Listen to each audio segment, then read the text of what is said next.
Welcome to the Tech Egg. Don't get scrambled. Enjoy the video. You'll start by ensuring your phone and plan are ready. This step avoids wasted taps later. Open Settings and tap Control Center, then pause to confirm you're on iOS 17 or later. Once done, locate the list labeled More Controls and look for Mobile Data or Cellular Data. You must add that tile before it appears in Control Center. Tap the green plus icon to move it into Included Controls so you can access it with a swipe later. Now you'll arrange and test the tile so it's where you expect it.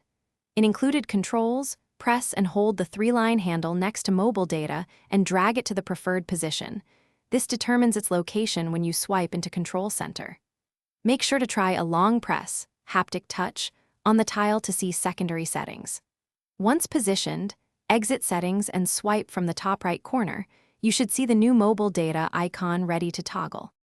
Finish by validating the shortcut works. Swipe into Control Center and tap Mobile Data to enable or disable cellular. You'll notice immediate changes in the status bar and app connectivity. That's the quick feedback you want.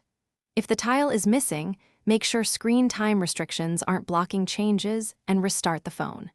If problems persist, update iOS or reset Control Center layout in Settings to restore defaults. This usually clears lingering configuration issues and gets the tile back. Thanks for watching. Consider subscribing if I helped unscramble your problems.